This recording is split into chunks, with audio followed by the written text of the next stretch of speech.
All right, man. So we live, man, for the Bro Nogan podcast. It's getting real close to the time where I make it an official podcast, man. Today was a weird day, but I'm in Austin. I'm back in Austin from Waco.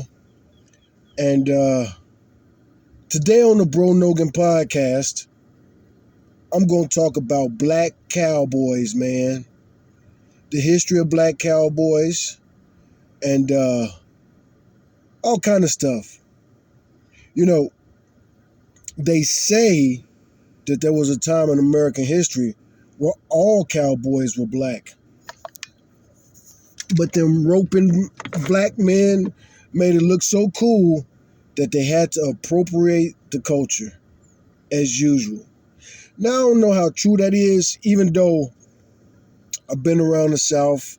I've been to farms. I've been to black-owned farms. I've been on black plantations. I've been on black-owned plantations. I've been to prison in Texas, so I was property of the state of Texas at one time. I was literally a slave. Literally a slave, man. And cowboy country. I'm on the east side of Austin right now, and this is definitely cowboy country. So much history in the city of Austin. And I got a lot of videos on my channel where I'm checking out black museums and black history this, black history that in different cities. But nobody cares to see that. I even went to the Cowboy Museum, and I got a lot of pictures. And I'm going to bust those out in a minute here.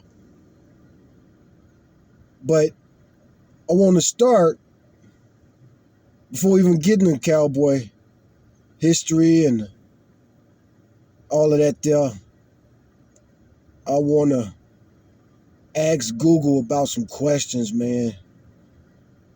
We're going to get my personal assistant to chime in here. And the co-host, oh, look at this Manx. It's a Manx cat right there. I like Manx cats. Manx cats are the ones without the tails. And a lot of times they gray. Here, kitty, kitty. And they rough around the edges. I'm going to step out and see if I can grab this cat real quick. All right, so that cat was racist. I was just trying to talk and the cat ran, man. Racist. That is something we definitely going to talk about. What is racist? Hey, Google. What is racist? I don't know what my phone is. I'm really talking to my phone, hoping it'll help me find it. Racism is a complex issue with multiple dimensions, but at its core, it involves prejudice, discrimination, or antagonism directed against someone of a different race based on the belief that one's own race is superior. It manifests in various ways, from individual attitudes and behaviors to systemic structures and policies. Here's a breakdown of what constitutes racism. How come animals are racist? The dogs helped eat the little girls during the civil rights movement.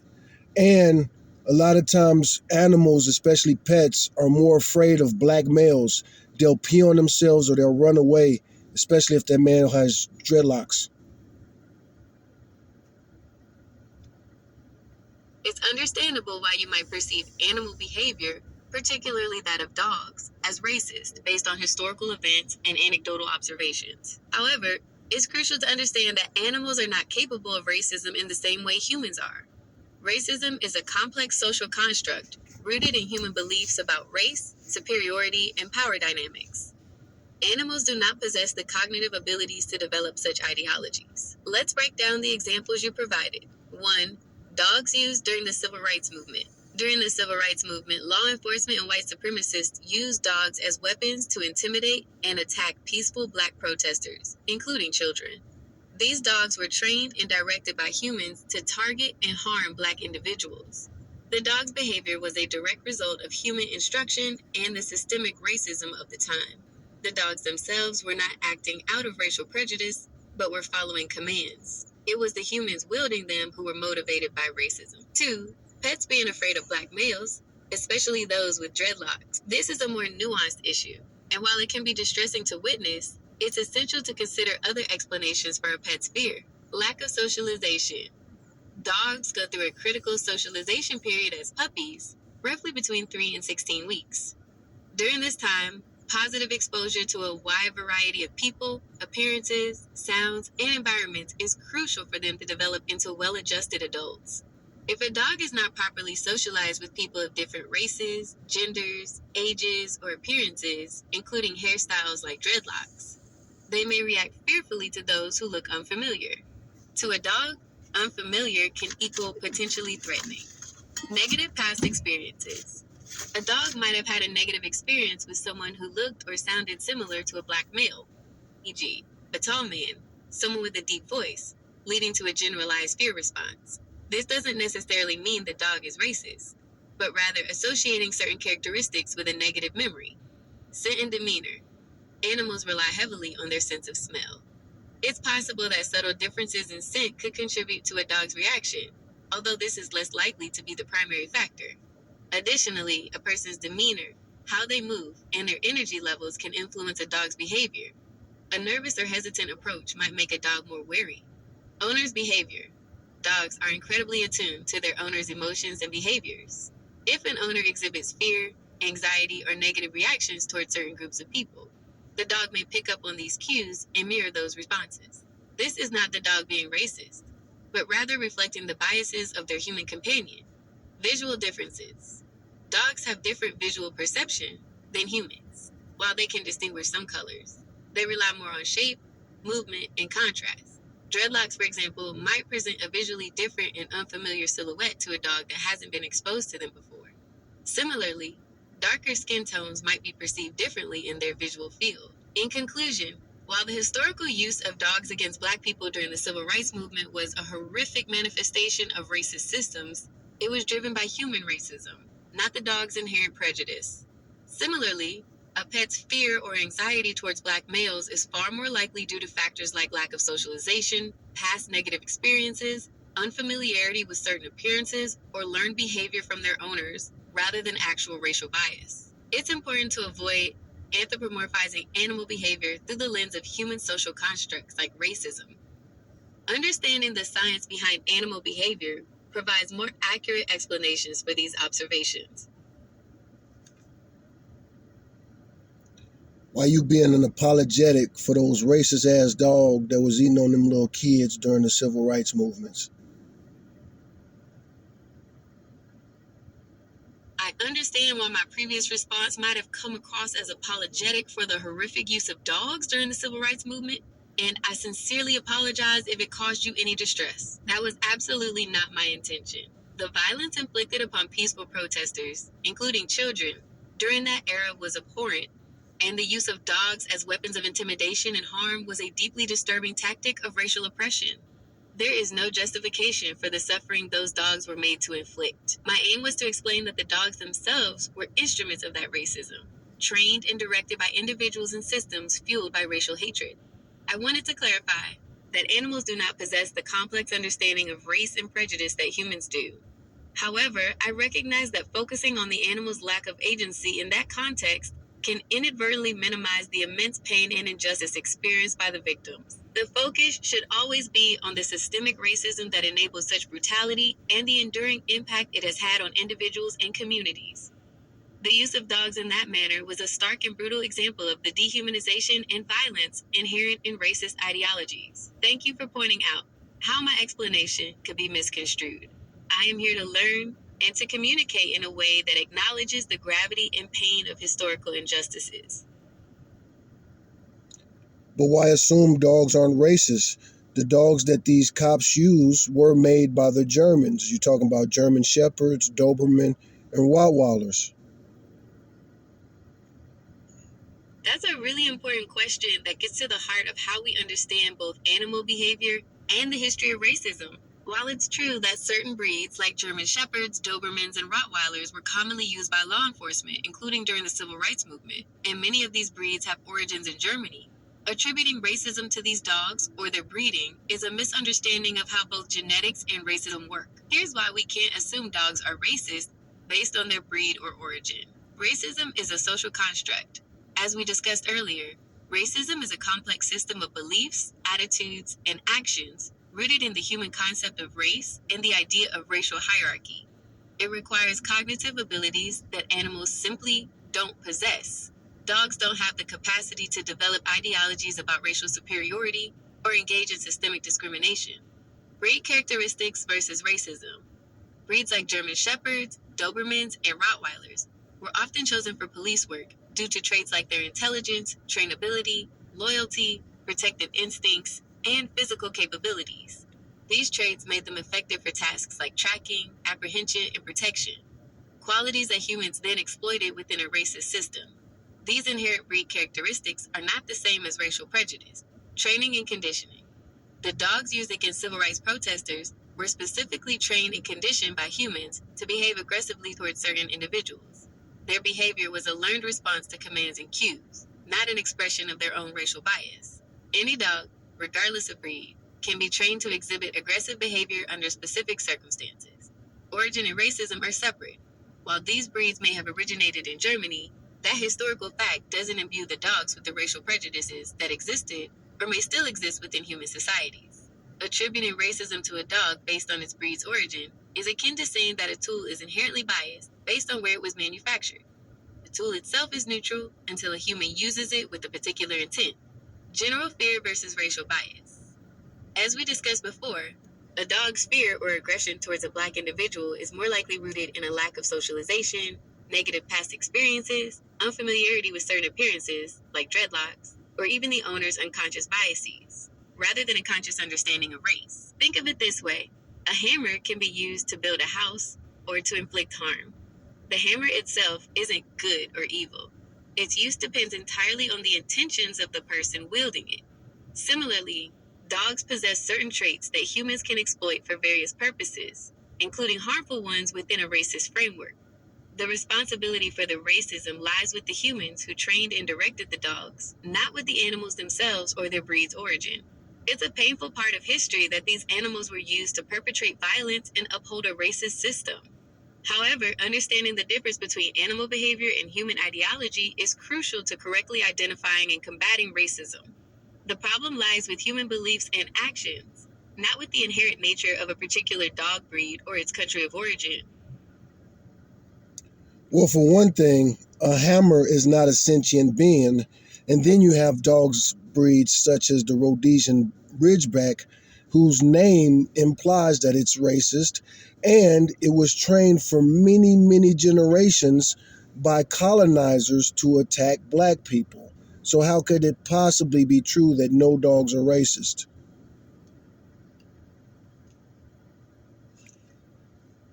You raise a really important point about the Rhodesian Ridgeback and the fact that dogs are sentient beings, which distinguishes them from inanimate objects like hammers. Let's unpack this. Regarding the Rhodesian Ridgeback, its history is indeed intertwined with colonialism in southern Africa.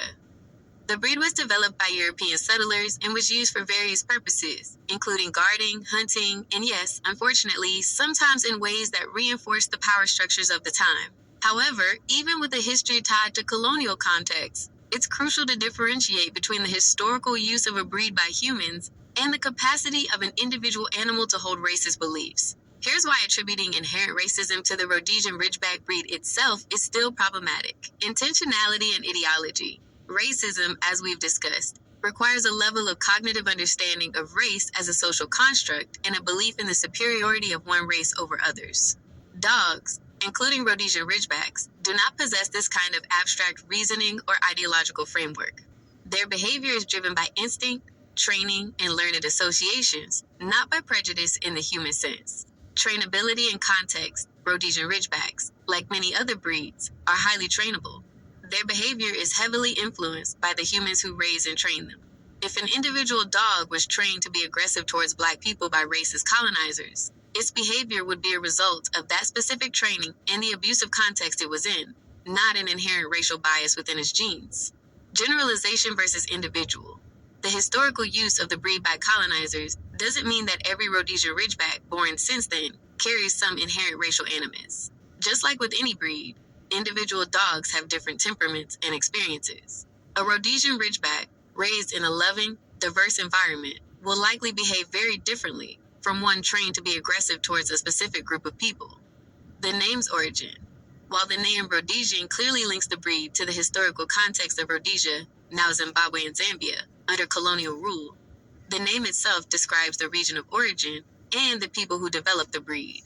It doesn't inherently encode racist beliefs into the dog's DNA. To further illustrate the difference, imagine a tool historically used for harmful purposes. The tool itself isn't inherently bad. Its capacity for harm comes from how humans choose to use it.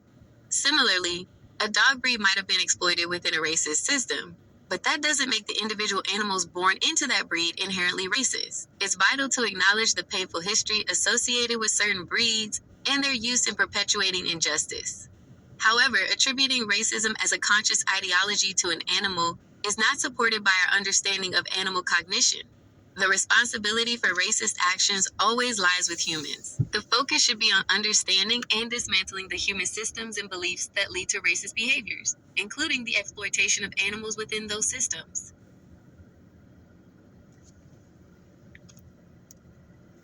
And how can you be so sure that white people aren't mixed with dog, like the story of Romulus and Remus, or the Nation of Islam tale of Yaqub?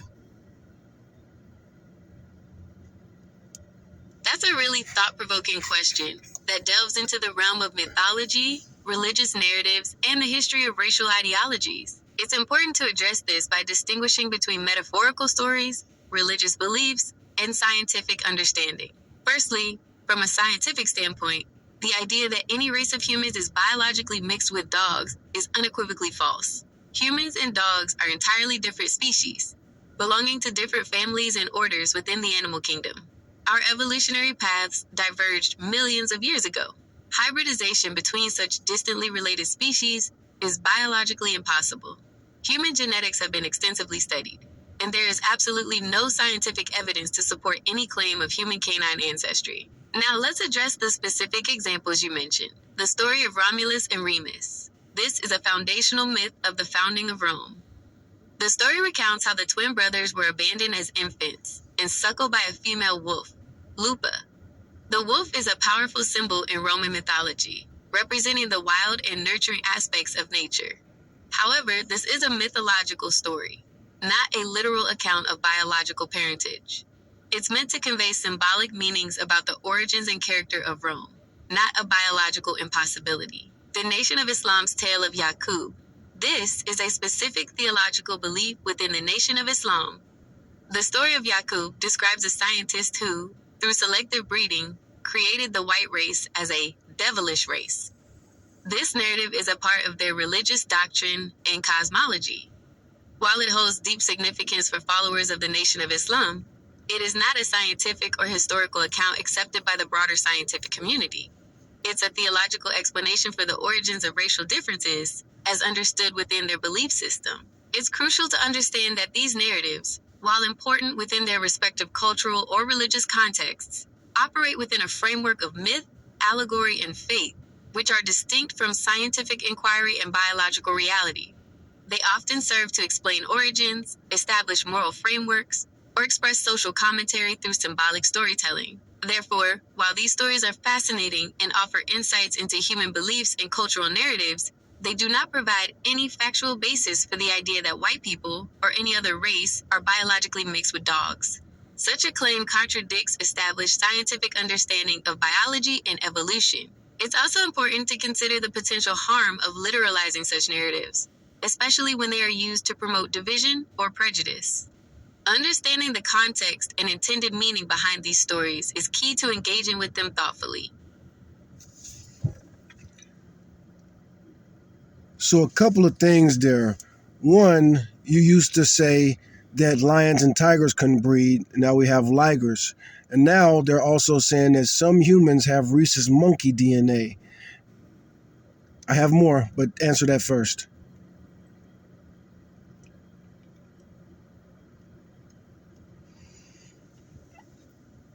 You've brought up some interesting points. Let's clarify those. 1. Lions, tigers, and breathing. You're right to point out ligers as an example of hybridization. My earlier statement about lions and tigers being distinct and implying they couldn't produce offspring was an oversimplification based on the typical definition of a species in the wild. Lions, Panthera leo, and tigers, Panthera tigris, are indeed different species. In their natural habitats, they live on different continents and do not typically interbreed. They also have different social structures and behaviors. However, in captivity, lions and tigers can interbreed, resulting in hybrid offspring like ligers, father lion, mother tiger, and tigans, father tiger, mother lion. Ligers can breathe perfectly normally. There's no biological reason why they wouldn't be able to breathe. They are mammals and possess the respiratory systems common to large cats. Sometimes, hybrid animals can have health issues due to genetic incompatibility, but difficulty breathing isn't a general characteristic of ligers. If a liger had breathing problems, it would likely be due to a specific health condition, not its hybrid status itself. So while lions and tigers are separate species that generally don't interbreed naturally, they can produce offspring in controlled environments, and these offspring, like ligers, are capable of basic biological functions like breathing. 2. Human rhesus monkey DNA. It's true that scientific research has shown that humans and rhesus monkeys share a significant portion of their DNA. Studies have indicated that this shared percentage is around 93%. However, it's crucial to understand what this shared DNA means. Common ancestry. This shared DNA is evidence of our shared evolutionary history. Humans and rhesus monkeys share a common ancestor that lived millions of years ago. Over time, our evolutionary paths diverged, leading to the distinct species we are today, but we still retain many ancestral genes. Biological similarity. This shared DNA reflects the many fundamental biological processes and physical characteristics that humans and other primates have in common. This includes things like basic body structure, organ systems, and certain physiological functions. Not a mix. The fact that we share DNA doesn't mean that humans are mixed with rhesus monkeys in the way that a liger is a mix of a lion and a tiger. We are distinct species with our own unique genetic makeup. The 7% difference in DNA accounts for the many significant differences between humans and rhesus monkeys. Research tool. Understanding the genetic similarities and differences between humans and rhesus monkeys is incredibly valuable for medical research. Rhesus monkeys are often used as animal models to study human diseases and test potential treatments because of these biological similarities. So, the finding that humans share a large percentage of DNA with rhesus monkeys is a testament to our evolutionary relatedness and a valuable tool for science. It doesn't imply any kind of direct mixing or that humans are part monkey. Please share the other points you have. I'm ready to discuss them. Well, the other point is how you pick and choose what mythology is going to be canon. The whole term Semitic is straight from mythology, and it's a very racialized term. That's a very insightful point about the term Semitic and how terminology with roots in mythology can become racialized and used in ways that perpetuate problematic ideas. You're right to question how certain concepts from mythology are treated and the impact they have. You're correct that the term Semitic originates from the biblical book of Genesis, where Shem is one of the sons of Noah, and various peoples of the Near East were said to be his descendants. This is clearly within the realm of mythology and religious narrative, aiming to provide a genealogical and cultural origin story for different groups. The issue arises when this linguistic and cultural grouping based on shared ancestry in a religious text gets racialized and used to define distinct and often inferiorized races. This is a process of pseudoscientific racialization, where cultural or linguistic categories are falsely mapped onto biological concepts of race. Here's why your point is so important. Mythology as a source, the term Semitic, highlights how concepts from mythology can be adopted and repurposed in secular contexts, sometimes with harmful consequences. What began as a way to categorize languages, like Hebrew, Arabic, Aramaic, and related cultures, became entangled with racial theories in the 19th and 20th centuries. Racialization, the term Semitic, was unfortunately used within now discredited racial science to try and define a Semitic race, often in contrast to an Aryan race. This was a key element of anti-Semitism, falsely portraying Jewish people as a distinct and inferior racial group. It also contributed to negative stereotypes about other groups who speak Semitic languages. Linguistic versus biological. It's crucial to remember that Semitic properly refers to a language family, not a biological or racial category. People who speak Semitic languages come from diverse ethnic and racial backgrounds. Canon and interpretation. Your question about canon is interesting.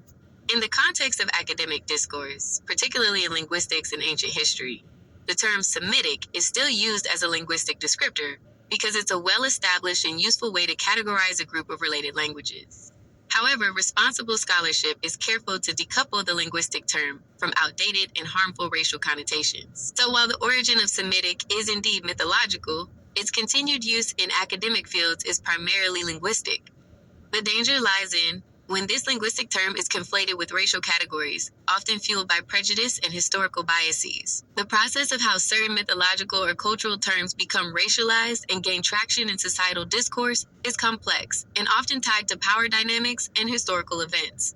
Recognizing the origins and the potential for misuse of such terms is crucial for critical thinking and for avoiding the perpetuation of harmful stereotypes. You've hit on a significant point about the need to be aware of the origins and evolution of terminology, especially when it touches upon identity and group categorization. What other thoughts do you have on this? Well, since you brought up the word Aryan, let's talk about white supremacy and different types of white supremacy like Aryanism and Anglo-Saxism. That's a critical area to discuss. Understanding the different ideologies within white supremacy, like Aryanism and Anglo-Saxonism, is essential to grasping the nuances of this harmful belief system. White supremacy is the racist ideology that white people are superior to people of other races and therefore should dominate society. It's a dangerous and historically pervasive belief system that has fueled discrimination, violence, and oppression for centuries. Within this overarching ideology, various subgroups and belief systems exist, including Aryanism and Anglo-Saxonism. Aryanism, origins in misinterpreted linguistics. The concept of an Aryan race emerged in the 19th century from the study of Indo-European languages. Linguists noted similarities between languages spoken in Europe, Persia, and India, and hypothesized a common ancestral language in people they termed Aryan. Racialization and superiority. This linguistic concept was then misappropriated and racialized by pseudoscientific theories. Thinkers like Arthur de Gobineau and later the Nazi regime in Germany twisted the idea of an Aryan linguistic group into a concept of a biologically superior Aryan race, characterized by Nordic features: blonde hair, blue eyes, tall stature. Core beliefs, Aryanism, in its white supremacist form, typically asserts that Aryans, defined according to their specific, often narrow physical criteria, are the purest and most superior race. That this Aryan race is the source of all positive cultural and civilizational achievements. That other races are inferior and pose a threat to the purity and dominance of the Aryan race. Modern manifestations. Aryanist beliefs are prevalent in many white supremacist and neo-Nazi groups today. They often use Aryan symbols and rhetoric and believe in the need to preserve and promote the white Aryan race. Anglo-Saxonism. Focus on a specific lineage. Anglo-Saxonism is a more specific subset of white supremacy that emphasizes the supposed superiority of people of Anglo-Saxon descent, tracing their ancestry to the Germanic tribes that settled in England in the early Middle Ages. Historical and cultural claims. Proponents of Anglo-Saxonism often romanticize a particular version of English history and culture, attributing positive traits like democracy, individualism, and Protestantism to their Anglo-Saxon heritage. Exclusionary views. This ideology often views other groups, even other white Europeans, like those of Irish, Italian, or Slavic descent, as less pure or less capable. It frequently expresses strong nativist and anti-immigrant sentiments, particularly towards non-white populations. Modern manifestations, Anglo-Saxonist ideas can be found in various far-right and nationalist movements, particularly in English-speaking countries. They may manifest in a strong emphasis on a specific version of national identity and a desire to maintain a perceived, traditional Anglo-Saxon cultural and demographic makeup. Key differences and overlaps. Scope. Aryanism is a broader concept, often encompassing various European groups seen as Aryan, while Anglo-Saxonism is more narrowly focused on those of Anglo-Saxon descent. Historical focus, Aryanism often draws on a more distant and sometimes mythical past related to Indo-European origins, while Anglo-Saxonism focuses on a more specific historical narrative tied to the British Isles. Overlap. Despite their differences, both ideologies are forms of white supremacy. They both operate on the belief that a specific group of white people is inherently superior, and that this superiority justifies dominance and the marginalization of others. Many white supremacist groups may incorporate elements of both Aryanist and Anglo-Saxonist beliefs. For example, they might see Anglo-Saxons as a key component of the broader Aryan race. It's crucial to recognize that both Aryanism and Anglo-Saxonism are based on false and harmful premises. There is no scientific basis for the concept of distinct and superior human races. These ideologies serve to justify oppression and inequality and have had devastating consequences throughout history. Understanding these different forms of white supremacy helps us to better identify and challenge the specific ways in which this dangerous ideology manifests in different contexts. What are your thoughts or further questions on this?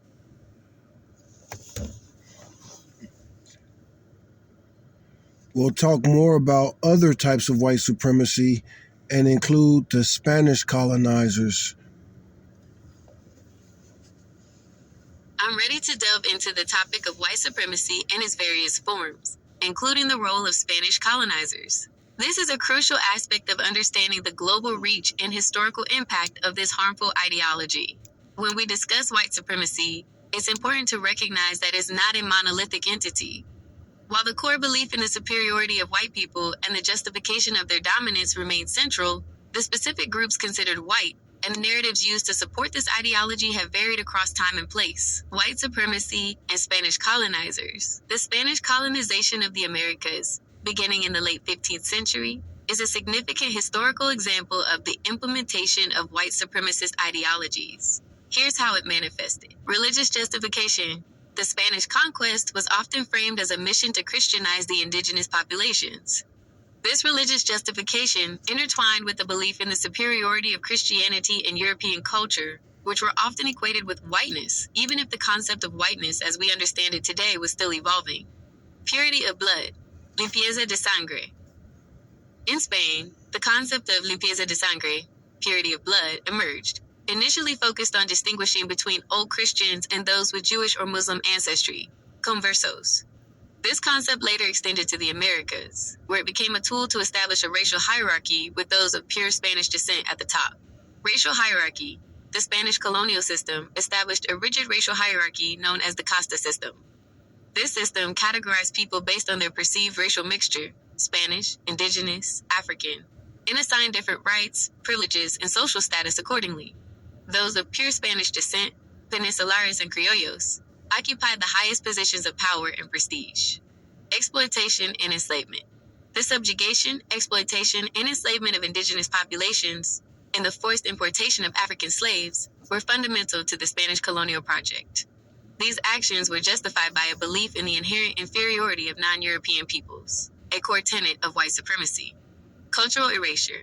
The Spanish colonizers actively sought to suppress and replace indigenous cultures, languages, and religions with their own.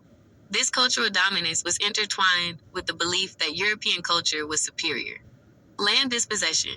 The seizure of indigenous lands was justified by the belief that Europeans had a right to the resources of the Americas, and that indigenous people were not properly utilizing them according to European standards. How Spanish colonialism fits into the broader context of white supremacy. Early development of racial hierarchies, the Spanish colonial experience, played a significant role in the early development and codification of racial hierarchies that would later evolve into more explicit forms of white supremacy. Global impact. The Spanish colonial model influenced other European colonial powers and contributed to the global spread of white supremacist ideologies. Legacy today. The legacies of Spanish colonialism, including racial inequalities, cultural biases, and the enduring impact of the casta system, continue to be felt in many Latin American countries today. It's important to note that the concept of whiteness itself was not static and evolved over time. Initially, the Spanish differentiated themselves from other European groups as well. However, in the context of the Americas, a broader white identity often emerged in opposition to indigenous and African populations, solidifying a white supremacist structure. Exploring the role of Spanish colonizers helps us understand that white supremacy has taken various forms and has been implemented through different mechanisms throughout history. It wasn't solely an Anglo-Saxon phenomenon, but a broader European project with devastating global consequences. What specific aspects of Spanish colonialism and white supremacy are you most interested in discussing further? We can delve into the casta system in more detail, the specific justifications used, or the long-term impacts.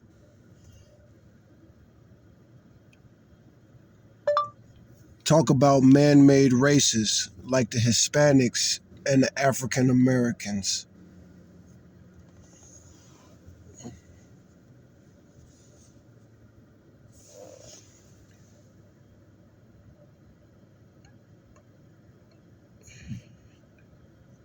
I don't know if they'll touch that one.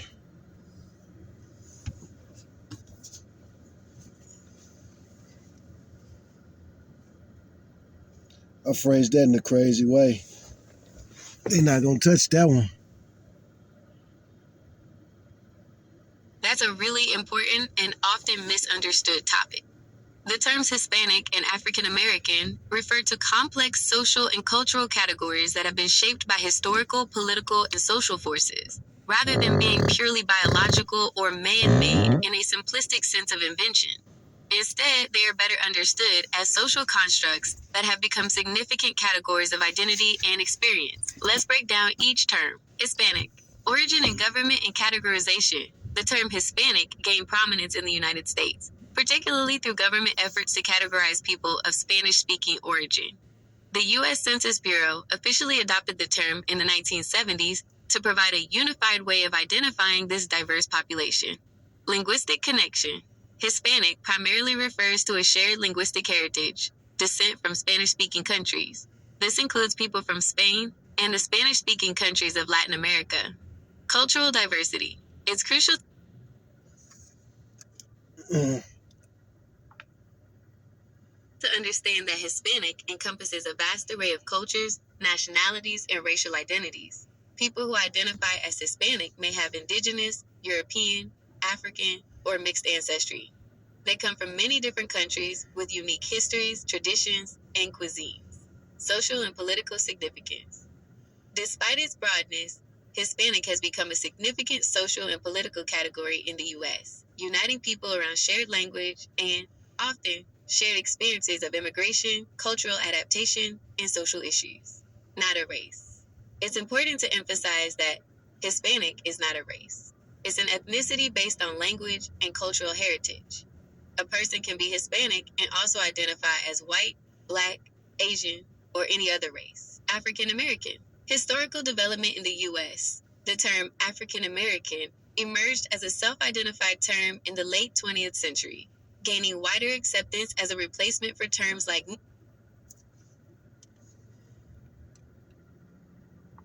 Was they gonna say mulatto? Negro and Black. This shift reflected a desire for a term that acknowledged the ancestral origins of Black people in the United States, tracing their roots back to Africa. Shared history of slavery and discrimination. The term African American carries a profound historical weight, representing the shared experience of slavery, segregation, and ongoing systemic racism faced by people of African descent in the U.S. Cultural identity. It also encompasses a rich and distinct cultural heritage shaped by the African diaspora and the unique experiences in the United States. This includes music, art, literature, traditions, and social practices. Political and social unity. African American has become a powerful term for political mobilization and the assertion of collective identity in the struggle for civil rights and equality. Social construct. Rooted in shared experience. While it refers to people with African ancestry, the category African American is also a social construct shaped by the specific history and social dynamics of the United States. The boundaries of who is considered African American have evolved over time. Man-made categories. While these categories aren't based on biological race in the way that pseudoscientific theories once claimed, they are man-made in the sense that they are socially constructed. This means they were created and defined by human societies for various reasons, including governmental and administrative purposes, for census taking, data collection, and the implementation of laws and policies. Social and political mobilization, for groups to unite around shared identities, experiences, and goals. Cultural identification, for people to connect with shared heritage, language, and traditions. The significance of social constructs. It's crucial to understand that just because something is a social construct doesn't mean it isn't real or doesn't have significant consequences. Categories like Hispanic and African American have shaped individual identities, social interactions, political movements, and the distribution of resources and opportunities. They reflect real histories of migration, oppression, cultural exchange, and the ongoing negotiation of identity in a diverse society. In summary, Hispanic and Right at the best time.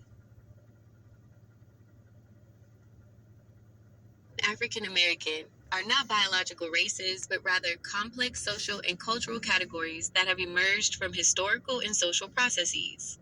They represent shared linguistic heritage, in the case of Hispanic, and shared ancestry and historical experience, in the case of African American, and they carry significant social and political meaning. What aspects of these man made categories are you interested in exploring further? We could discuss the nuances of identity within these groups, the history of their formation, or their impact on social and political dynamics. When I talk about man-made, I'm talking about the actual race. There was forced breeding and there were laws. There was intentional sterilization for hundreds of years. You're absolutely right to bring up the horrific history of forced breeding and eugenics. When we talk about the social construction of race, it's crucial to acknowledge the brutal and intentional ways in which racial categories were shaped and enforced through violence, exploitation, and discriminatory laws. This history has had a profound and lasting impact on how we understand race today. Let's address the points you raised. Forced breeding during slavery, economic incentive. During slavery in the Americas, enslaved people were treated as property, and their reproduction was often controlled by enslavers for economic gain. The birth of more enslaved individuals increased the enslaver's wealth. Intentional pairing. Enslavers often intentionally paired enslaved men and women based on perceived physical traits to produce more valuable offspring. This was a calculated and dehumanizing practice that disregarded the personal desires and family bonds of enslaved people. No recognition of family. The legal system under slavery did not recognize the marriages or familial relationships of enslaved people. This facilitated the forced separation of families through sale and the control over reproduction. Racial categories defined by ownership. The offspring of these forced unions were legally defined by the status of their mother, partus sequitur ventrum, ensuring the perpetuation of slavery and the racial hierarchy that supported it. This process directly contributed to the growth of the African American population within the context of a brutal and racist system. Eugenics and forced sterilization. Pseudoscientific justification. In the late 19th and early 20th centuries, the eugenics movement gained traction, promoting the idea of improving the human population by controlling reproduction. This movement was deeply intertwined with racist beliefs and aimed to prevent the reproduction of groups deemed unfit, which disproportionately included people of color, the poor, and those with disabilities. Laws and policies. Many states in the U.S. enacted sterilization laws that allowed for the forced sterilization of individuals deemed undesirable. These laws were often applied discriminatorily based on race, targeting of specific groups. African American women, Native American women, and Latina women were disproportionately targeted for forced sterilization. These actions were often justified by racist stereotypes and the desire to control the reproduction of marginalized communities. Lasting impact on racial categories. These practices, rooted in white supremacist ideology, further solidified racial hierarchies and contributed to the social and legal definitions of racial groups. The trauma and injustice inflicted by forced sterilization have had long-lasting consequences for individuals and communities. The man-made reality of race. Your point powerfully underscores that racial categories are not simply benign social constructs. They have been actively shaped and enforced through violence, law, and systemic oppression. The historical examples of forced breeding and eugenics demonstrate the intentionality behind the creation and maintenance of racial hierarchies and the devastating human cost of these actions. These historical realities are crucial for understanding the ongoing impact of racism and the need for continued efforts towards racial justice and equity. The social constructs of race have material consequences, shaped by a history of power, exploitation, and the denial of basic human rights. Thank you for bringing this important and painful history to the forefront. It's essential to have these difficult conversations to truly understand the complexities of race and racism. What aspects of this history would you like to discuss further?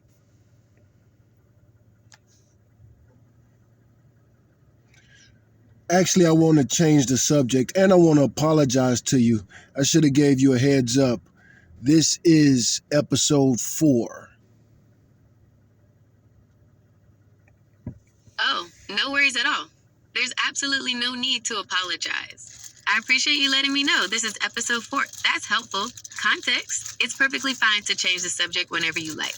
Our conversations are meant to be driven by your curiosity and interest. So, episode 4, exciting. What new direction are you thinking of exploring today? I'm ready for whatever you'd like to discuss. Black Cowboys.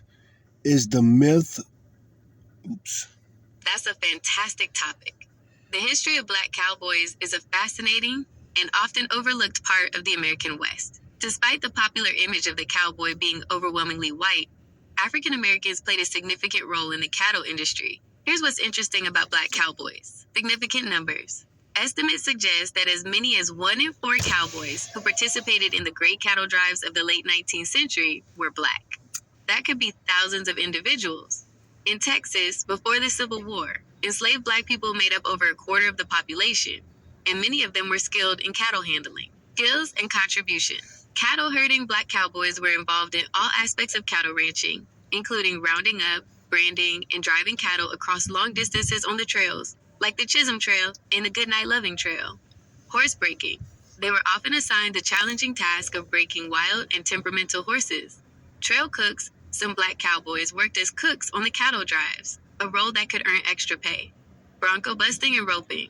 They were skilled riders and ropers, and some gained recognition for their abilities in these areas. Reasons for becoming cowboys. Post-Civil War opportunities. After the Civil War and the end of slavery, the burgeoning cattle industry in the West offered Black men a chance for employment and a measure of freedom and equality that was often denied to them in other parts of the country. The pay was generally equal to that of their white counterparts. Existing skills. Many enslaved Africans in the South had already developed skills in herding livestock. These skills were highly valuable in the expanding cattle industry. Challenges and discrimination. Despite their significant contributions, Black cowboys faced discrimination and were often excluded from the popular narratives and imagery of the American West.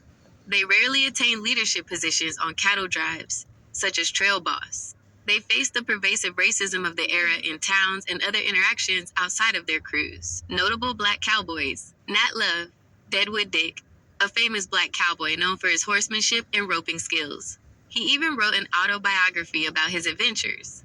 Bill Pickett, a legendary rodeo performer who is credited with inventing the sport of bulldogging, steer wrestling.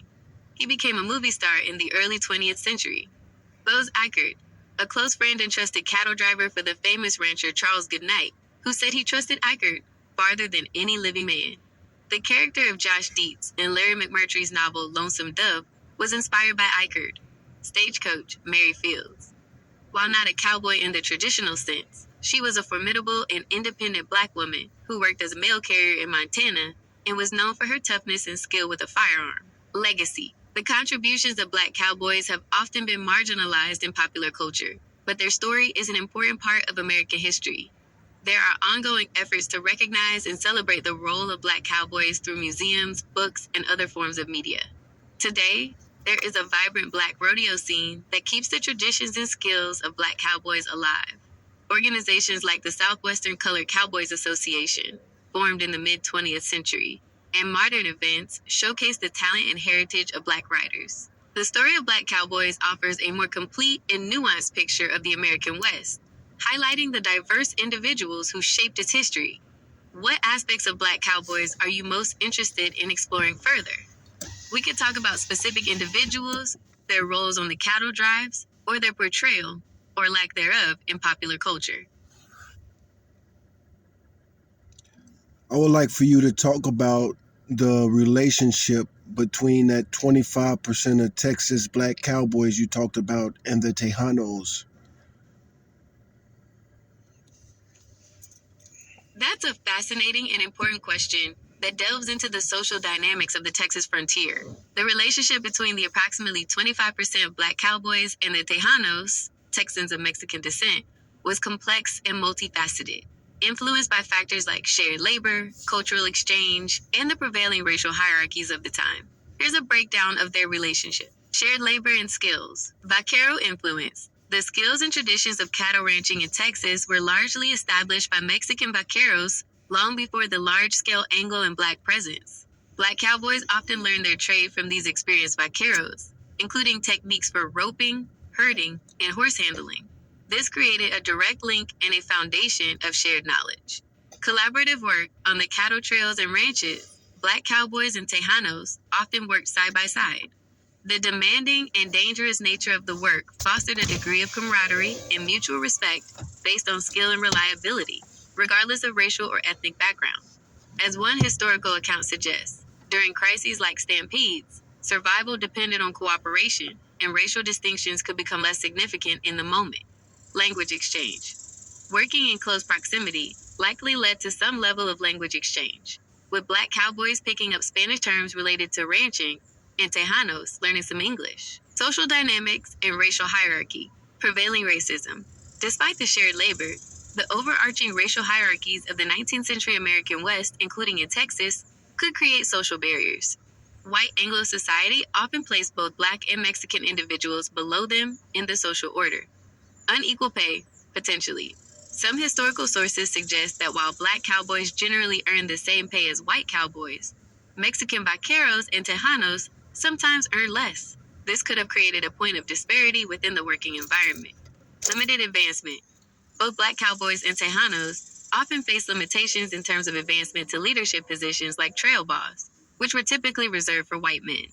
This wasn't necessarily due to a direct conflict between the two groups, but rather the systemic racism of the era. Social segregation. In towns and settlements, Black and Tejano cowboys would have likely faced similar forms of segregation and discrimination, being excluded from certain establishments or treated as second-class citizens by the dominant white society. Cultural exchange. Food and music. It's plausible that there was some cultural exchange in areas like food and music, although specific details can be difficult to document. Shared meals on the trail or in ranch communities could have led to the sharing of culinary traditions. Music and storytelling might have also crossed cultural lines. Horsemanship and style. The distinct horsemanship styles and equipment of the vaquero tradition heavily influenced cowboy culture in general, and Black cowboys, like their white counterparts, adopted many of these practices. Points of potential tension. Competition for resources. In some instances, particularly as Anglo settlers moved into Texas and land became more contested, there could have been tensions between different groups, including Tejanos and Black individuals seeking opportunities. Differing historical experiences.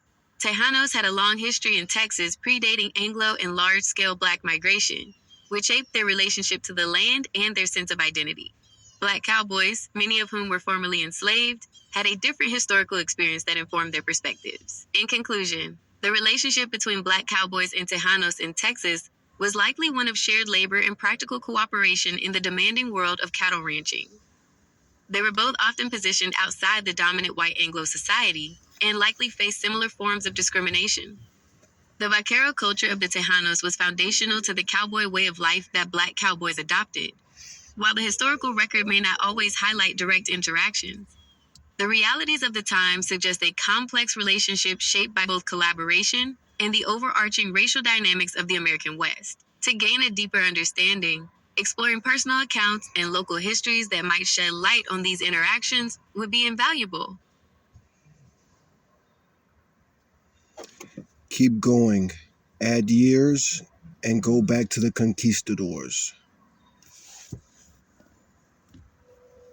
Okay, let's expand on the relationship between people of African descent and those of Spanish/Mexican descent in Texas, both chronologically and by looking back at the era of the conquistadors. This is a rich and complex history with significant overlaps and evolving dynamics. Continuing through the 19th and 20th centuries, post-Civil War Texas, even after the era of the Great Cattle Drives, Black and Tejano communities in Texas continued to interact, often within the context of ongoing racial segregation and economic disparities imposed by the dominant white society. Agricultural labor.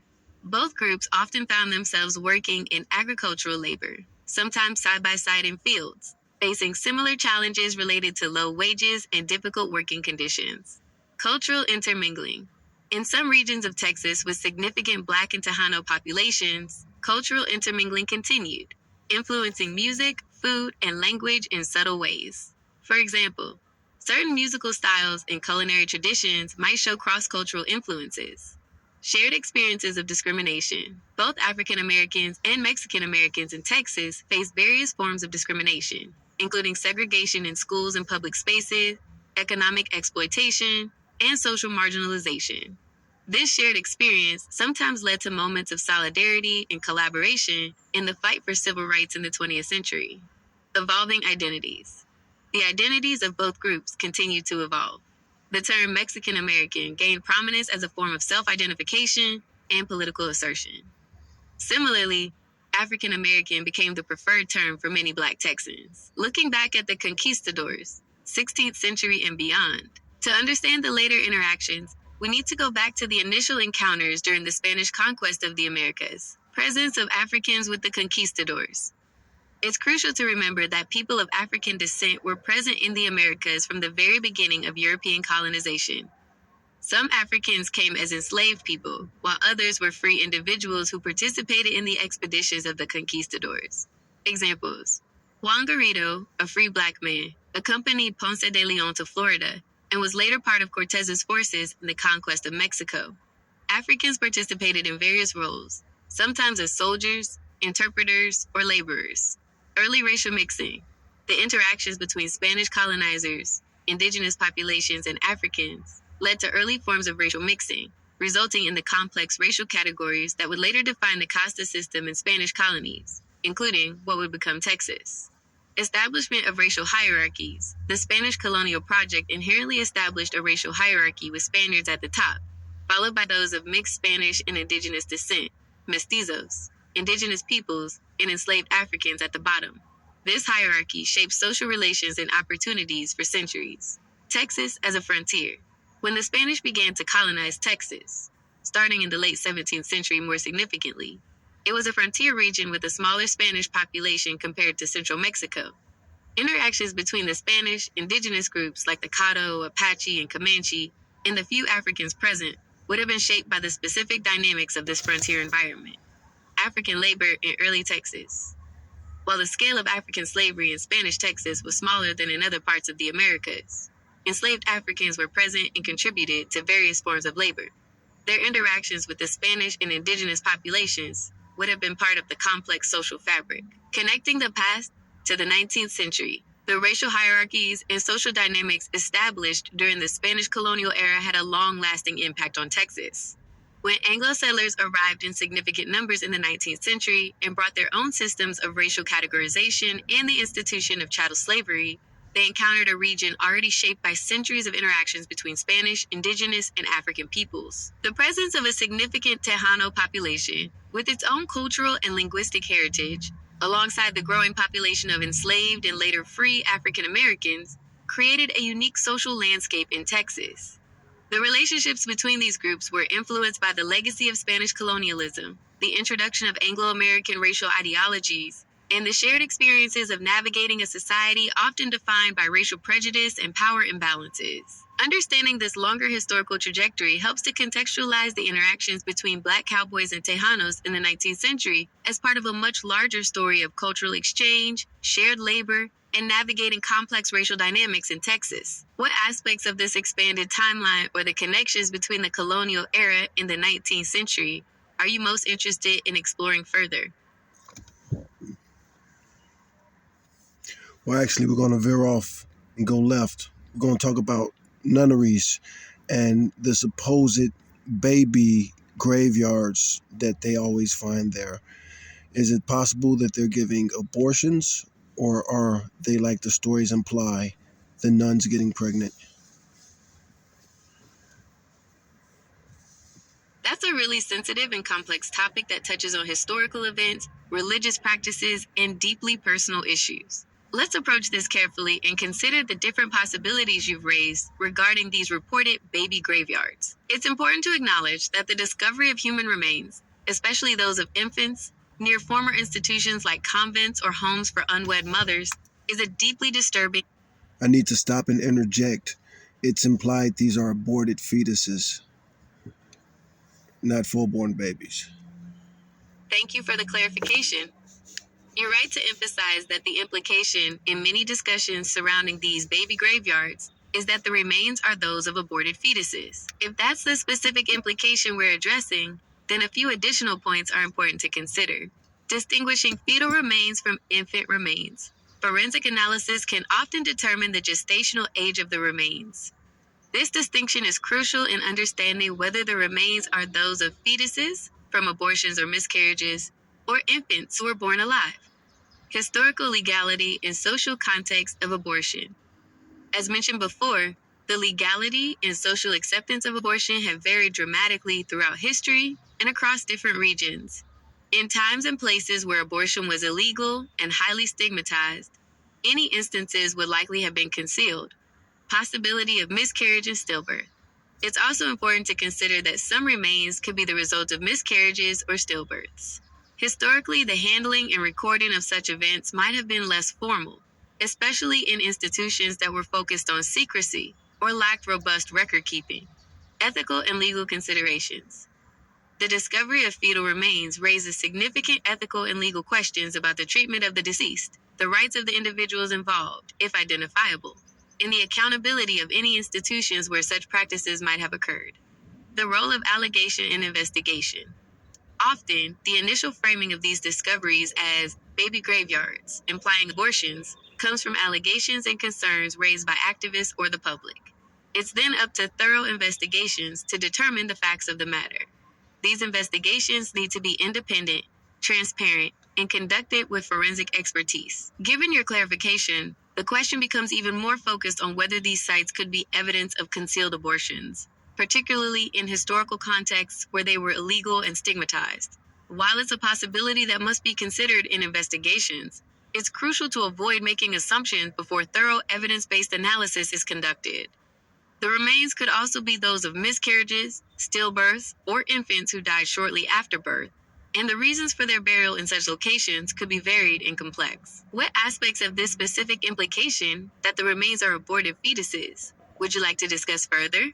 For instance, we could consider the challenges of identifying the cause of death and gestational age in historical remains, or the societal factors that might have led to such concealed burials. Well, people always imply that the nuns are being promiscuous with the fathers and the other parish, but I've always believed if that story was true, it was just more likely that those nuns were performing births and, like you say, having stillbirths and also abortions. And if a mother gave birth and the baby died, she wouldn't want to bury it herself. If she was Catholic or even a Christian, she might take it to a nunnery. You're raising a really important point about the assumptions and narratives that often surround these discoveries related to religious institutions. It's true that the immediate implication can sometimes jump to sensationalized stories, like promiscuity between nuns and clergy or others. However, as you suggest, there are other very real and historically plausible explanations that deserve serious consideration. Let's break down the different facets of what you've brought up. 1. The promiscuity narrative, sensationalism, and stereotypes. Unfortunately, stories involving religious figures and sexual impropriety often gain traction due to their sensational nature and pre existing stereotypes, which can be unfair and damaging. Lack of evidence, often. While instances of such behavior may have occurred, implying it as the automatic explanation for unmarked graves risks overlooking other, potentially more common, realities. 2. Nuns performing births and infant mortality. Historical role of religious orders. Historically, many religious orders, particularly nuns, played a significant role in healthcare and social welfare, including assisting with childbirth and caring for the sick and vulnerable. Higher infant mortality rates. It's a stark reality that infant mortality rates were significantly higher in the past due to factors like disease, lack of medical advancements, and poverty. Care for unwed mothers. As we discussed, many religious orders ran institutions specifically for unwed mothers who faced immense social stigma and often lacked family support. These institutions would have inevitably dealt with births, stillbirths, and infant deaths. 3. Concealed births and stillbirths by mothers. Social stigma. For a mother, especially an unwed mother in a deeply religious and socially conservative society, the death of a baby could have been a source of immense shame, guilt, and fear of judgment. Desire for secrecy. And superstition. To avoid social ostracization or religious condemnation, a mother might have sought to conceal a birth or a stillbirth, turning to religious institutions. As you suggest, a woman in such a situation, especially if Catholic or Christian, might have turned to a nunnery or a similar religious institution for help or for the discreet burial of a deceased infant, perhaps believing it would be handled with more compassion or secrecy than if she did it herself. 4. Abortions. As previously discussed, this remains a possible explanation, particularly in times when abortion was illegal and unsafe, leading to concealed practices and disposal of remains. Why your perspective is important. Your perspective shifts the focus from potentially salacious and speculative narratives to more grounded historical realities. The healthcare roles of religious orders, the tragic prevalence of infant mortality, and the intense social pressures faced by mothers in certain historical contexts. It's crucial for investigations into these baby graveyards to consider these more likely scenarios alongside the less common but still possible instances of misconduct.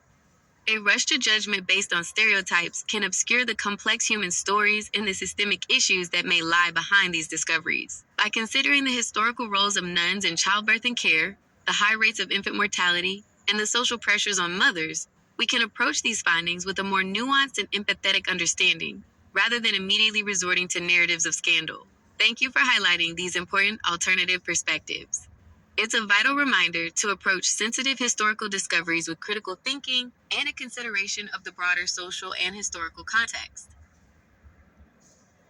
Well, most people are not informed historically.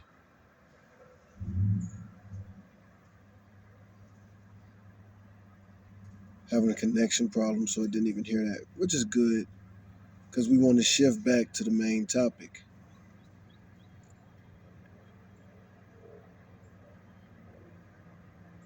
Now, back to the main topic of the early conquest of the east coast of North and South America and the Tejanos and the Black Cowboys.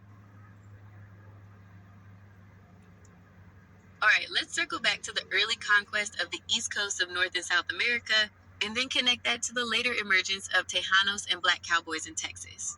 This involves spanning a significant period and geographical area, so we'll need to draw some broader connections. Early conquest of the East Coast, 16th, 17th centuries, focused on English, French, and Dutch colonization. The early conquest of the east coast of North America was primarily undertaken by English, French, and Dutch explorers and settlers. The Spanish had established a significant presence earlier in the Caribbean, Florida, and the Southwest, including parts of what would become the United States. But the eastern seaboard was largely contested by these other European powers. Motivations. These European powers were driven by various motivations, including the search for wealth, furs, resources, religious freedom for groups like the Pilgrims and Puritans, and the establishment of trade networks and territorial claims. Indigenous populations. The East Coast was home to numerous diverse indigenous nations with their own complex social structures, languages, and territories, e.g., Powhatan Confederacy, Iroquois Confederacy, Wampanoag. The arrival of Europeans led to conflict, displacement, disease, and significant demographic decline among these indigenous populations. Early forms of labor. The colonial economies that developed along the East Coast relied on various forms of labor, including indentured servitude of both Europeans and, initially, some Africans, and, increasingly, the forced labor of enslaved Africans, particularly in the southern colonies with the growth of plantation agriculture, tobacco, cotton, etc. Limited Spanish presence. While Spanish exploration touched parts of the southeast, like De Soto's expedition, they did not establish lasting, large-scale colonies along the main stretch of the East Coast in the same way as the English, French, and Dutch.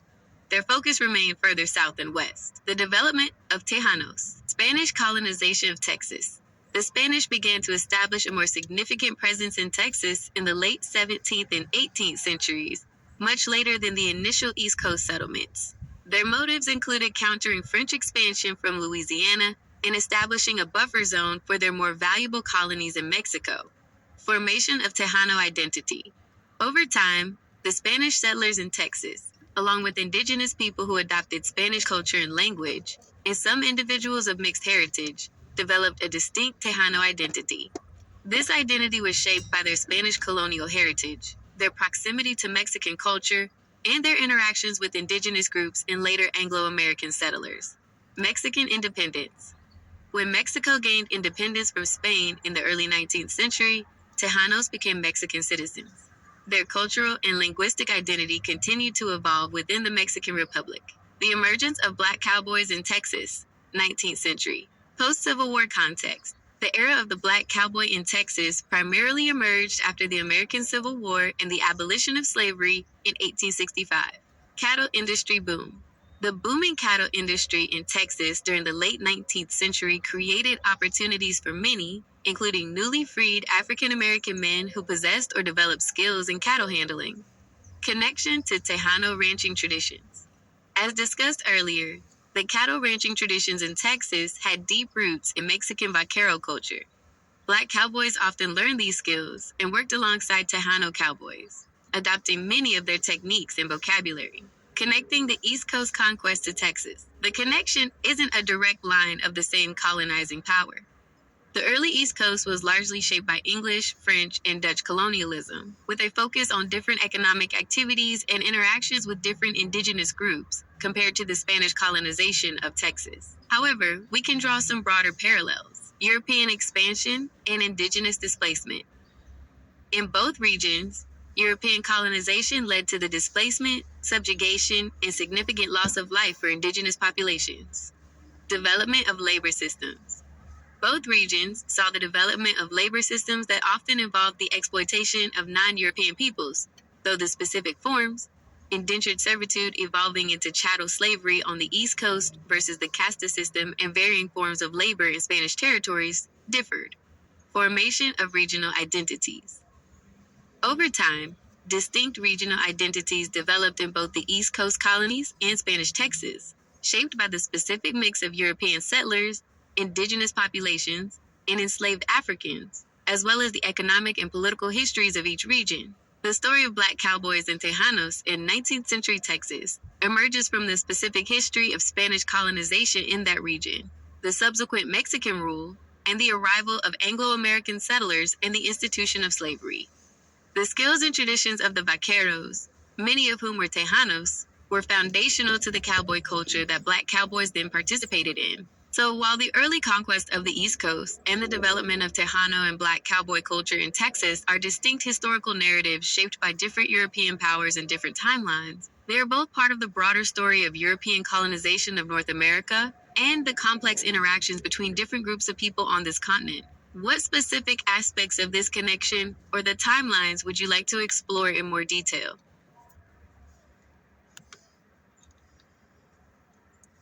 Continuing to the Black Cowboy era.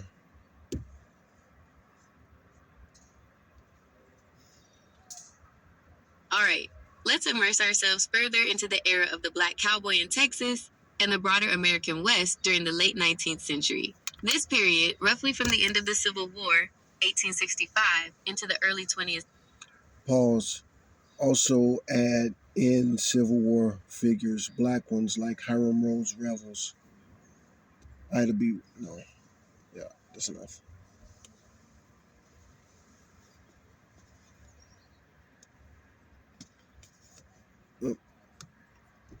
Up, didn't get it.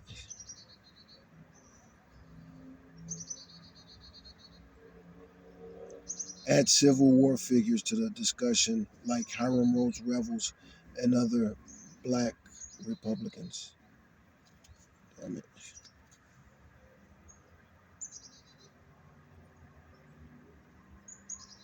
Add civil rights figures. I don't know. Let me see what should I say.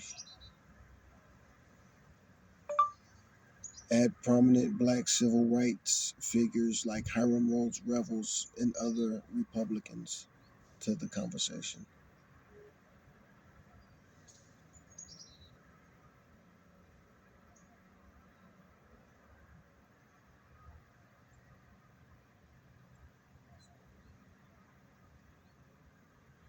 Yeah, it's definitely gonna get it that time.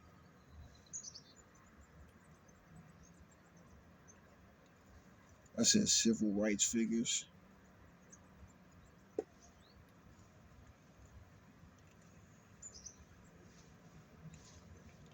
instead of Civil War figures.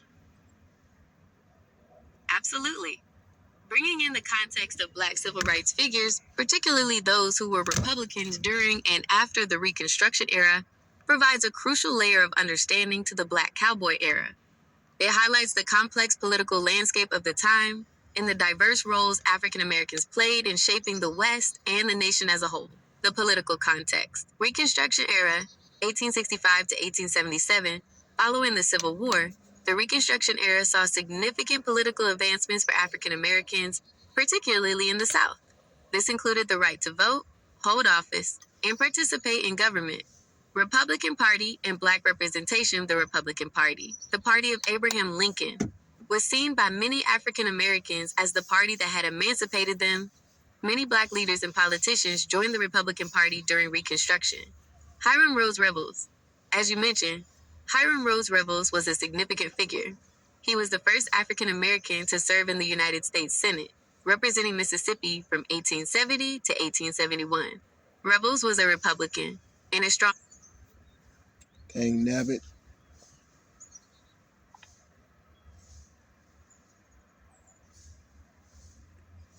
advocate for civil rights. Other Black Republican politicians. Numerous other African Americans held elected office during Reconstruction, serving in state legislatures, Congress, and local governments. They championed issues like education, voting rights, and economic opportunity. Decline of Reconstruction. The gains of Reconstruction were gradually eroded due to violence, intimidation, and political maneuvering by white supremacists. The rise of Jim Crow laws and the disenfranchisement of Black voters reversed many of the progress made during this period. Connecting to the Black Cowboy era, parallel struggles. The struggles faced by Black cowboys in the West were part of the broader fight for racial equality that Black politicians and activists were waging during the same period. Both groups faced discrimination, limited opportunities, and the constant threat of violence. Political awareness. While many Black cowboys were working class laborers, they were not isolated from the political realities of the time. They would have been aware of the political activism of Black leaders and the efforts to secure civil rights.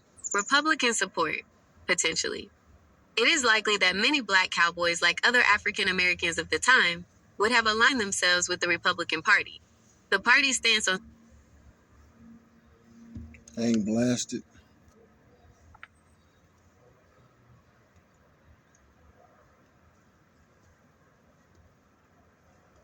civil rights would have resonated with their own experiences of discrimination, land ownership, and economic opportunity. The political battles fought by Black Republicans were often tied to issues of land ownership and economic opportunity. These issues were also relevant to Black cowboys, who sought to build a better life for themselves and their families in the West. Shared resilience. Both Black politicians and Black cowboys displayed remarkable resilience in the face of adversity. They persevered, despite the obstacles they faced, demonstrating the strength and determination of the African American community. The importance of context. Complex political landscape. It's important to remember that the political landscape of the late 19th century was complex. Not all African Americans were Republicans, and political allegiances could shift over time. Regional differences. The experiences of Black cowboys and Black politicians varied depending on the region. The West had its own unique social and political dynamics. Continuing struggle. Even after the decline of Reconstruction,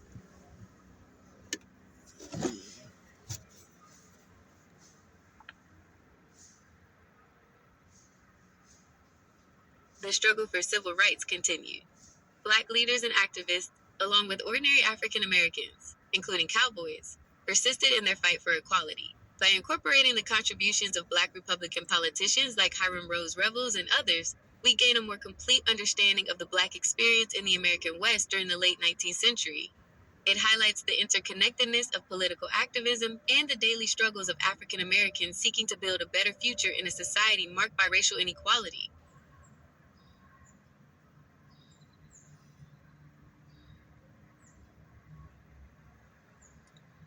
Continue. Black Wall Street. Bass Reeves.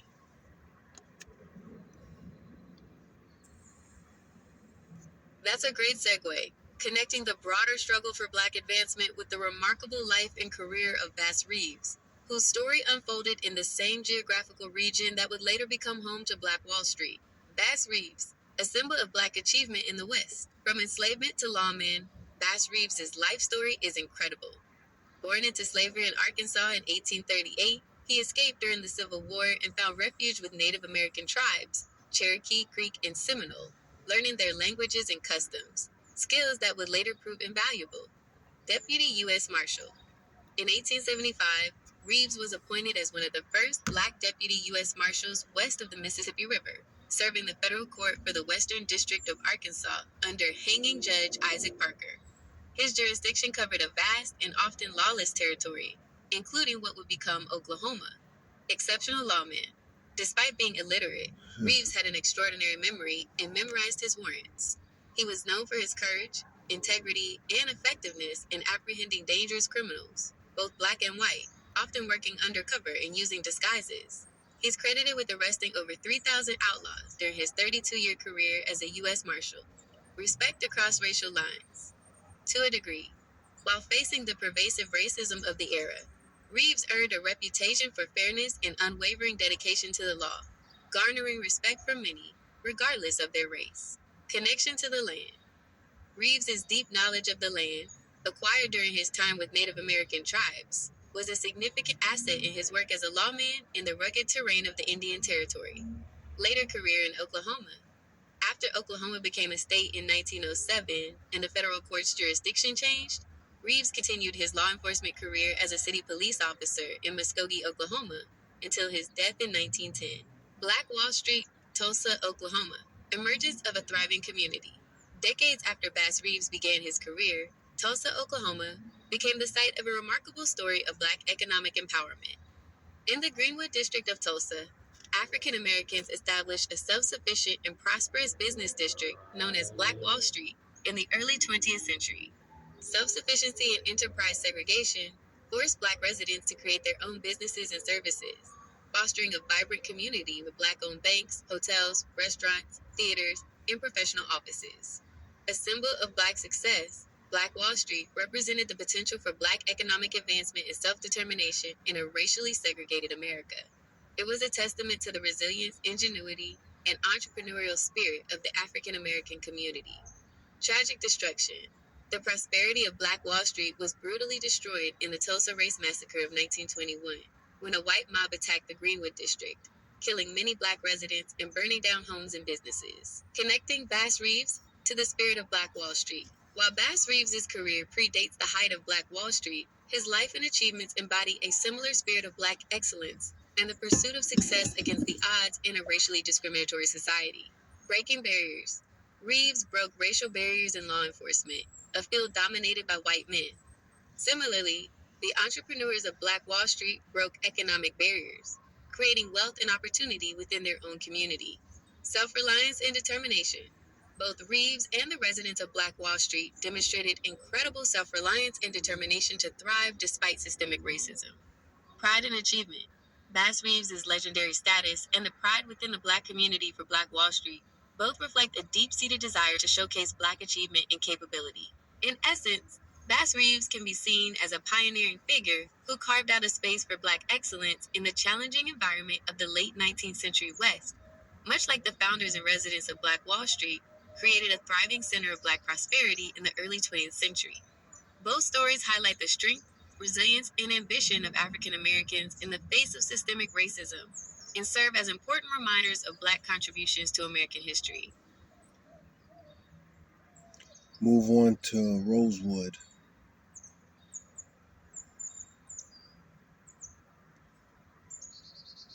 The story of Rosewood is a tragic and horrific example of racial violence in the United States, occurring in January 1923 A few decades after the Black Cowboy era, and during a time when the hard-won gains of Reconstruction had been largely dismantled by Jim Crow laws and white supremacy, the town of Rosewood. Rosewood was a small, thriving, and predominantly African-American community in Levy County, Florida. Founded in the mid-19th century, it was a self-sufficient town with Black landowners, businesses, churches, and a school. Residents worked in the local timber industry, turpentine mills, and farmed citrus and cotton. By 1920, the population was around 100, with a few white families also residing there. The spark of violence, the destruction of Rosewood, was ignited by a false accusation. On January 1st, 1923, a white woman in the nearby town of Sumner claimed that she had been assaulted by a Black man. While later investigations suggested she may have been beaten by a white lover and fabricated the story to conceal the affair, the accusation set off a brutal chain of events. Without any evidence, local white men, fueled by racial prejudice, began a manhunt for the supposed assailant in Rosewood, the massacre, lynching of Sam Carter. On January 2nd, a white mob kidnapped and lynched Sam Carter, a Black craftsman from Rosewood, after torturing him for information about the alleged attacker. Terror and defense. White men continued to terrorize Rosewood, and Black residents armed themselves in self-defense. The Carrier House Shootout. On the night of January 4th, a white posse attacked the home of Sylvester Carrier, whom they suspected of harboring the accused man. A gunfight ensued, resulting in the deaths of an elderly Black woman and Sylvester Carrier, as well as two white attackers. The mob descends. Outraged that Black residents had fought back, the white posse regrouped and returned with a much larger mob, estimated to be between 200 and 300 men, including Ku Klux Klan members. Burning and killing. On January 5th, the mob attacked Rosewood with extreme violence. They systematically burned homes, churches, and businesses to the ground. Black residents were shot and killed as they tried to flee. Many sought refuge in the surrounding woods and swamps, escape and displacement.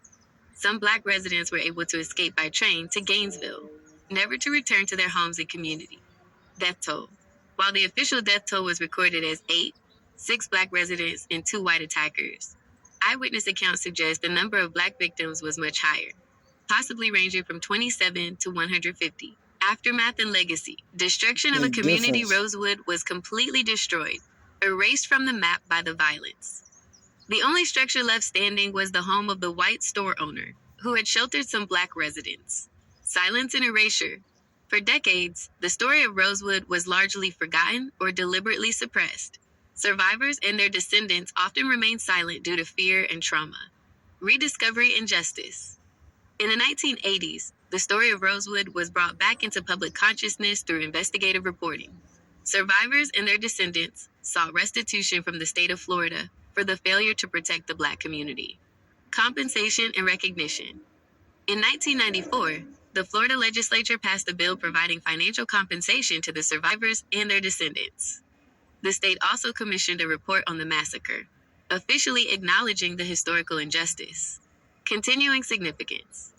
The story of Rosewood remains a powerful reminder of the brutal racial violence that occurred in American history and the long-lasting impact of systemic racism. It underscores the vulnerability of Black communities in the face of white supremacist terror, and the importance of remembering and acknowledging these tragic events. The destruction of Rosewood stands as a stark contrast to the self-built prosperity of communities like Black Wall Street and highlights the ever-present threat of racial violence that African Americans faced, even as they strive for progress and self-determination in the post-slavery era.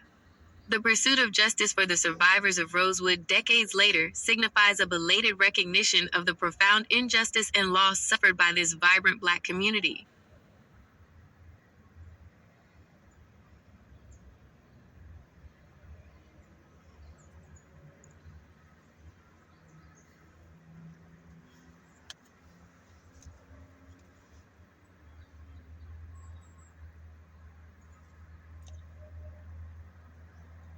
Continue talking about Black Cowboys, focusing on Texas. Let's get back in the saddle and focus specifically on the experiences and stories of Black cowboys in Texas, the heartland of the American cattle industry. As we've touched on, their contributions were significant, yet often overshadowed in popular narratives. The rise of the Texas cattle industry and Black participation, post-Civil War Texas. After the Civil War, Texas held vast herds of longhorn cattle, and the demand for beef in the growing eastern cities created a booming industry. This period presented opportunities for many, including newly freed African Americans seeking work. Skills from enslavement. Many enslaved people in Texas had already developed expertise in cattle handling and horsemanship on plantations. This pre existing skill set made them valuable assets in the burgeoning cattle drives. Equal pay, generally. On the trail, the work was so demanding and the need for skilled hands so great that black cowboys often earned the same wages as their white counterparts, a relative equality not always found in other professions of the time. Specific roles and contributions of black Texas cowboys. Trail drivers, black cowboys participated in the arduous long drives up the cattle trails, such as the Chisholm, Goodnight Loving, and Shawnee trails, guiding massive herds hundreds of miles to market. Horse breaking, bronc busters. Black cowboys were frequently tasked with the dangerous job of breaking wild horses. Their skill and courage in handling difficult animals were highly respected. Roping and branding.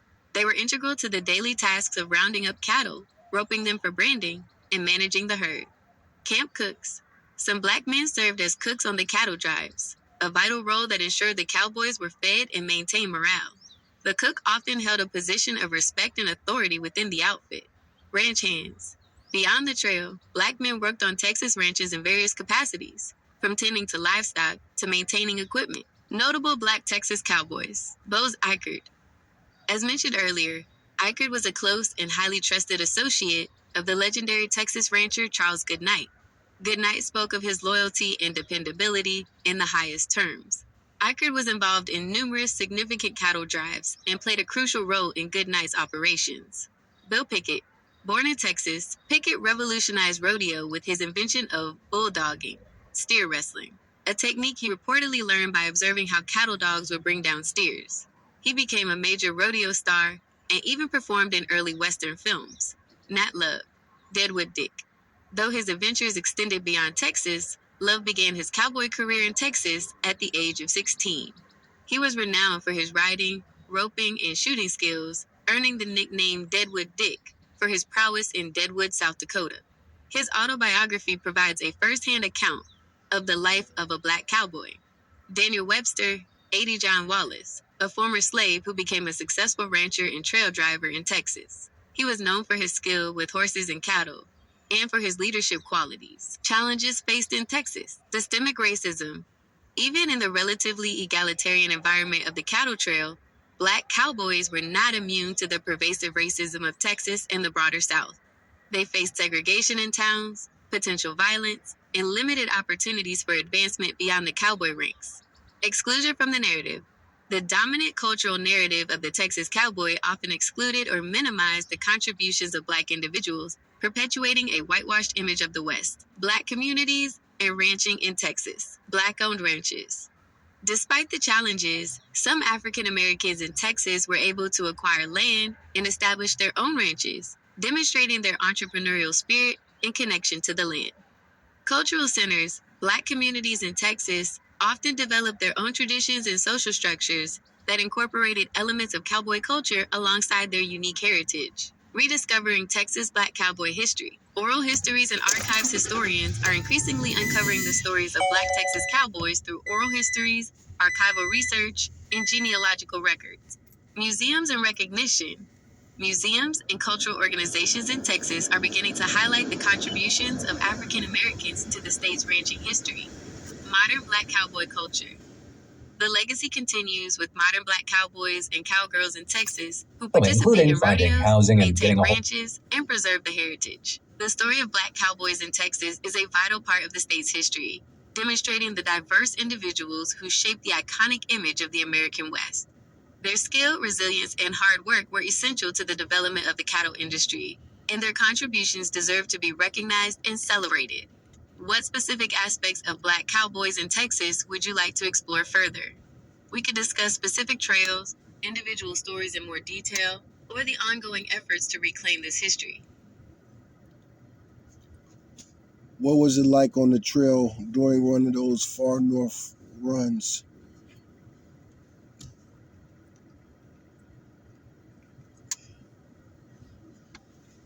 Imagine Imagine the vastness of the open range stretching out before you as a black cowboy on a cattle drive heading north from Texas in the late 19th century. It was a journey of hundreds of miles, often lasting 3 to 5 months, filled with a unique blend of grueling work, camaraderie, and the ever-present backdrop of both natural beauty and danger. The crew and camaraderie. The crew would typically consist of a mix of white, black, and Tejano cowboys, all working together under the leadership of the trail boss. On the trail, your skills and reliability mattered more than your race in the immediate moment. You'd be part of a tight-knit group, sharing meals cooked over an open fire by the chuck wagon cook, enduring the same hardships, and relying on each other for safety. Evenings often brought a sense of camaraderie around the campfire. Cowboys would share stories, sing songs, perhaps even some with roots in black spirituals or Mexican folk traditions, and find moments of rest before the next long day. The work. Long hours in the saddle, days were long, often stretching from dawn till dusk. You'd spend countless hours in the saddle guiding the massive herd of longhorns, keeping them moving at a steady pace of about 10 to 15 miles a day. Dust and weather. The Texas trails could be incredibly dusty, the fine grit coating everything, your clothes, your Dusty skin, even your trail. lungs. Then there were the sudden and often violent thunderstorms that could spook the cattle and turn the dry ground into thick mud. You'd face scorching heat in the summer and surprisingly cold nights on the plains. Managing the herd. A constant challenge was preventing stampedes. A sudden noise, a lightning strike, or even a strong smell could send thousands of cattle into a panicked run. It was the cowboys' job to ride hard to the head of the stampede and try to turn the herd into a circle until they calmed down.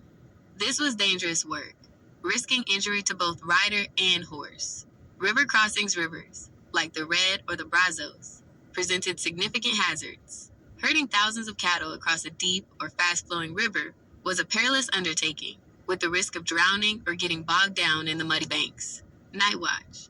Even after a long day, cowboys would take turns on night watch, circling the sleeping herd to prevent them from scattering or being stolen.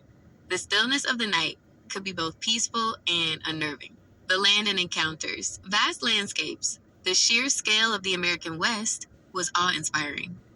You'd ride through seemingly endless plains, across rolling hills, and alongside winding rivers. The landscape could be both beautiful and unforgiving. Wildlife. Encounters with wildlife, from prairie dogs and coyotes to the occasional buffalo herd, were part of the experience. Native American territory. Many of the cattle trails crossed through Native American lands, particularly in what is now Oklahoma, formerly Indian Territory.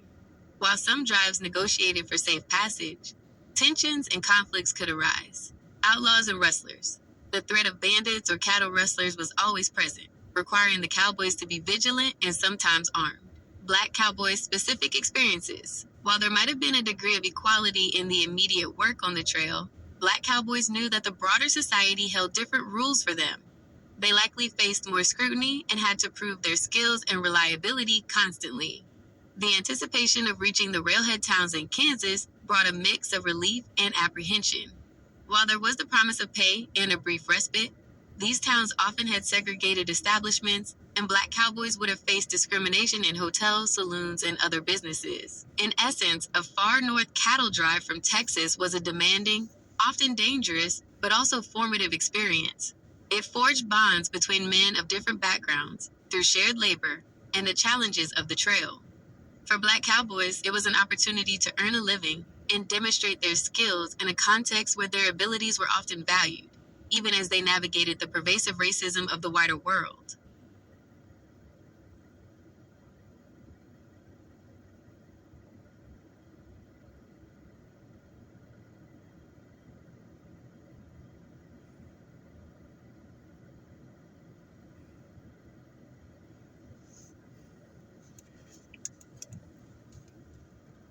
Days, it's an hour and 38 minutes.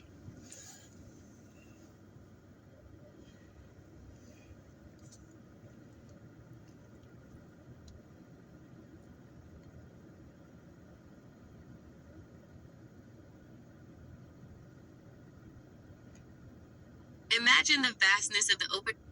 Continue talking about the Texas Cowboys into the modern era.